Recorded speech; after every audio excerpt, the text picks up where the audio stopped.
Diyos. Robert.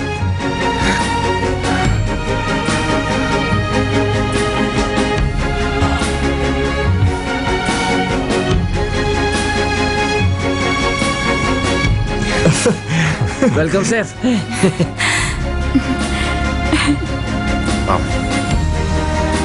Natalo kami sa appetizer round. Yung mga kutsilyo. Bakit ka nandito? Robert, pinasali ko siya. Pamilya rin siya ng unang June. Patawad, Robert. Nagkamali ako. Okay. Pagbutihin mo. Sancho, ako na. Maupo ka na. Opo, good luck po. Kaya niyan. Ano ang main dish? Pan-broiled lobster with octopus.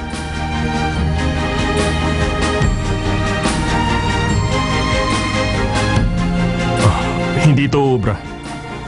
Pero, Robert, Nahuli ako ng dating. Kailangan ko muna makausap ang team ko. Maaari ho ba? Importante lang po. Basta makatapos kayo sa oras, ayos lang na mag-usap muna kayo. Salamat. Robert, nasabi ko na to sa'yo. Mag-usap muna tayo. Ha? Baka maubusan tayo ng oras. Mas importante ito kaysa oras. Sumunod kayo. Robert,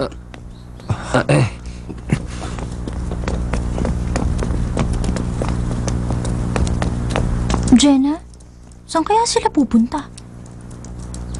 Sandali lang excuse me po. Anong sabi mo? Ngayon pa tayo magpapalit ng menu? paano ni mga sangkap natin? Kompleto na ang kailangan natin. Ito lang na pagkaisahan namin. Nakapagsanay na din kami. Ayos lang naman ang pan-broiled lobster with octopus. Alam ko. Tsaka, alam ko matagal nyo itong pinag-aralan. Isa pa, matagal ko rin pinag-aralan ang tungkol sa globalization ng Korean food. Naalala nyo noon? Ako nanalo sa beef competition. Kahanga-hanga ang bulgogi na ginawa mo noon.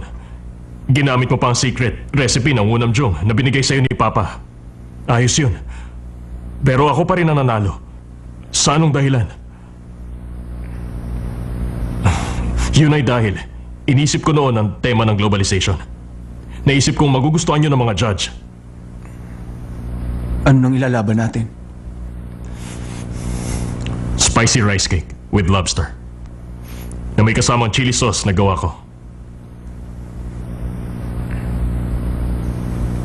Bakit kahit na nasasaktan